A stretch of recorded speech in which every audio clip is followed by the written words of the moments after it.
एक बड़े विद्वान थे, तो बड़ा उपवन लगाए हुए थे, बगीचा, कुआं बावड़ी सब फूल सुंदर। तो एक गाय चरती हुई अंदर आ गई, तो शायद उनका मारने का उद्देश्य नहीं होगा क्योंकि धर्मार्थी थे। तो उन्होंने एक पत्थर का टुकड़ा उठाया और ऐसे तो गाय के मस्तक में लगी, वो तुरंत गिरी और मर गई। अब गौ हत्या प्रकट हो गई। गौ हत्या सामने आई और कहा, पंडित जी स्वीकार करो मुझे, तुमने अभी गौ हत्या की।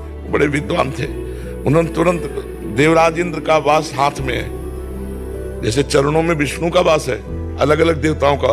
उनका देवराज इंद्र ने मारा क्योंकि हाथ में पत्थर और पत्थर से ऐसे, ये देवराज इंद्र के पास, वो गौ हत्या देवराज इंद्र के पास गई। तो इंद्र ने कहा, हमने कब गौ हत्या की? बोले आपका हाथ में वास है, वो ब्राह्मण, बोले शास्त्र में ऐसा वर्णन है तो आपको भोगना पड़ेगा। बोले चलो हमारे साथ गुप्त रूप से रहना। वहां गए एक सेठ के रूप में, बोले पंडित जी प्रणाम, क्या सुंदर फूल लगे हुए हैं, किसने लगाया? बोले हमने। वाह, बहुत सुंदर है बगीचा है, किसने लगाया? हमने। और ये कुआं? हमने। बोले गौ हत्या? इंद्र ने। चढ़ जाए इसके ऊपर। हाँ, अच्छा काम किया तो हमने, बुरा किया तो देवराज इंद्र ने। गौ हत्या को तुरंत उसको स्वीकार करना पड़ा। तो देखो याद चतुराई नहीं चलेगी।